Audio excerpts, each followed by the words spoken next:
sebelumnya bisa perkenalkan diri dulu ya Bu, saya Nadia. Dan Saya Hilmi.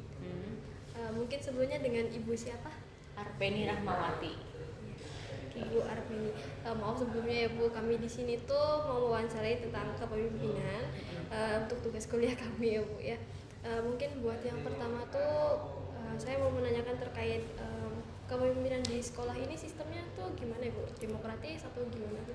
Kalau di sini saya lihat sejak awal saya di sini ya, saya awal di sini kan 2010, itu sangat demokratis Pak. Jadi antara pemimpin dan guru karyawan yang di bawahnya itu bebas mengeluarkan pendapat. Jadi kepala sekolah sejak dulu sampai sekarang itu terbuka. Jadi siapapun silahkan berpendapat, berdiskusi dengan kami. Kemudian kan di dalam manajemen mutu di sini kan kalau dulu ada ISO, sekarang SPMI, itu kan juga mewadahi adanya masukan, terus saran itu kita tampung terus kita bahas bersama. Jadi kalau di sini saya lihat sangat demokratis banget. Mungkin sebelumnya Ibu punya pengalaman di mana kayak Ibu mungkin bawahannya banyak atau kayak guru-guru di bawah Ibu gitu. Oke. Kalau di sini saya dulu guru biasa, kemudian jadi staffnya dulu di di kehumasan. Itu 6 tahun. Itu saya juga punya anak buah lagi. Jadi di atas saya ada wakil kepala sekolah. Saya bagian sekretaris, di bawah saya ada. Terus kemudian kesiswaan juga, saya juga punya staf di bawah saya dan juga OSIS kan dulu. Anak buat saya pengurus OSIS juga banyak. Kemudian sekarang di manajemen mutu ini juga ada beberapa staf walaupun tidak banyak seperti wakil kepala sekolah yang lain. Kemudian di luar sekolah saya ketua komunitas, mesti komunitas guru bahasa Jawa Kota Yogyakarta tuh. Ya nggak keren karena 15 tahun jadi guru. Nah itu ya anggotanya ya guru bahasa Jawa se-Kota Yogyakarta tuh. Kemudian yang tingkat provinsi saya pengurus jadi sekretaris. Jadi untuk guru bahasa Jawa se-DIY saya juga di pengurus harian. Nah itu pengalaman komunitas yang besar, ada PGRI juga. Tapi kalau PGRI pengurus harian tapi kan tidak setiap hari, beda dengan MGMP yang bahasa Jawa. Iya, kalau PGR itu kan kayak setiap ada event aja ya Bu ya. Biasanya. Gitu. Terus selama dari obrolan Ibu tadi kan Ibu nih banyak banget kegiatan kan dalam kesehariannya ya. Terus gimana sih cara Ibu mengatur waktu kayak itu kan nggak mungkin mudah dong ya. Iya. Nah itu dari Ibu ada tips and triknya nggak sih buat kayak ngatur waktu? Oke, ini bermula dari minat sih kalau menurut saya kan ya. Seneng dulu. Saya kayaknya kok seneng nih di sini, berarti saya harus mengorbankan misalnya orang lain kalau hari tertentu bisa healing kemana, saya mungkin nggak bisa gitu. Jadi memedam ego saya untuk hal lain yang saya gunakan untuk organisasi gitu. Jadi dulu pas COVID apalagi saya mengikuti diklat ini diklat itu, sementara teman saya healing kemana saya enggak. Nah untuk ngatur waktunya ya tentu saja manajemen diri itu kan penting. Dari rumah itu sudah harus di planning, urus rumah harus beres dulu baru berangkat ke kantor, dan diupayakan kalau urusan di sekolah harus selesai di sekolah. Jangan sampai saya pulang bawa kerjaan. Itu bikin gak mood sih. Iya betul. Jadi diusahakan semaksimal mungkin di sini dikerjakan sampai selesai. Mungkin harusnya 3:30 udah boleh pulang, tapi saya bisa sampai jam 4:30, jam 5 biar ke rumahnya nggak bawa kerjaan. Ya di rumah itu bisa lebih tenang gitu, biar nggak kepikiran tentang Betul. pekerjaan yang lain itu ya Bu ya. Dan saya hari weekend, Sabtu atau Minggu itu nggak mau nyentuh kerjaan. Memang saya untuk Buat rilis. refreshing, Iya, istirahat. untuk rilis stresnya, bisa olahraga, bisa jalan-jalan gitu.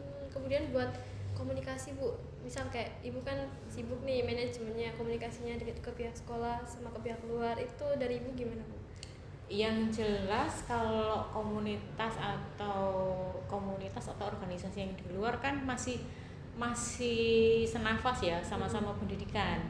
Jadi kan komunikasinya kita sudah punya alokasi waktu, jangan sampai mengganggu jam kerja atau jam mengajar. Nah kalau misalnya yang bahasa Jawa itu sudah ada hari khusus Jadi hari Rabu itu guru-guru bahasa Jawa sekota Yogyakarta se-DIY itu biasanya jadwalnya sedikit atau malah kosong. Jadi jadwalnya hanya Rabu pagi atau Rabu itu kosong.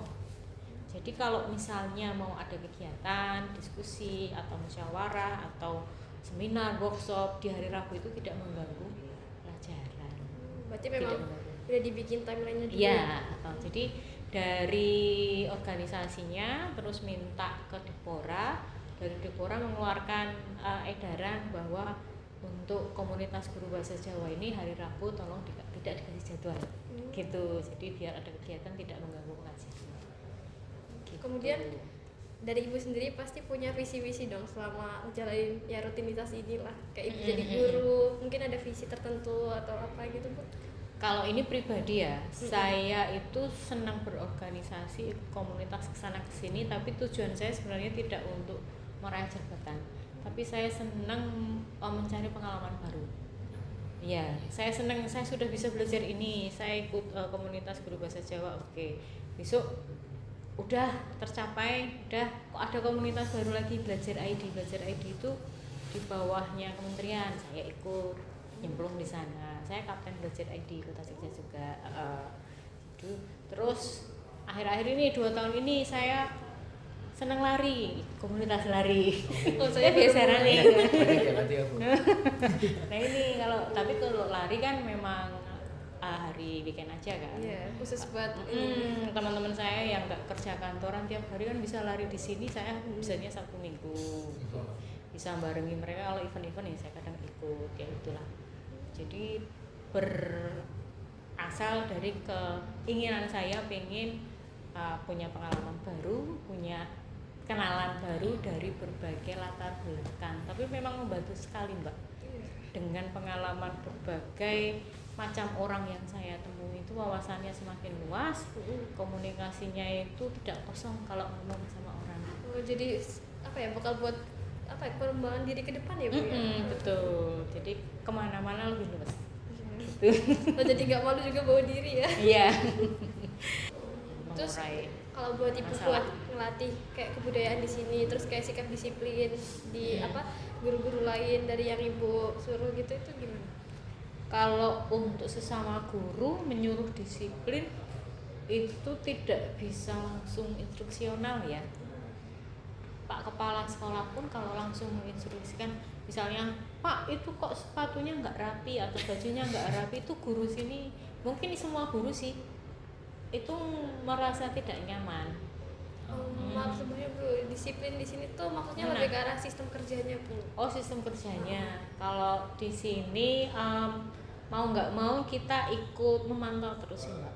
Pemantauan kan, kita misalnya punya target, ada kegiatan 3 bulan harus selesai, SPJ-nya harus selesai. Jadi mau nggak mau kita kan harus pantau terus. Kita punya timeline-nya. Bulan ini harus bisa apa, bulan ini sudah sampai mana, dan ya mau nggak mau mengingatkan, tapi mungkin cara ngomongnya diolah lagi tuh. Beda generasi itu tuh sebenarnya sama saja, cuman cara ngomongnya itu penyampaiannya itu beda-beda. Tuh baby boomers itu orangnya harus kayak gimana ngomongnya. Kan saya pernah ngalami jadi guru junior menghadapi guru senior yang harus saya beri kerjaan, pernah ya kan.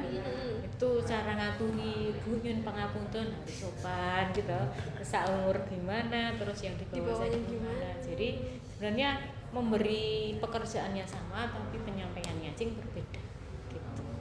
Komunikasi. Selama ibu memimpin nih, bisa dikatakan memimpin banyak orang gitu kan.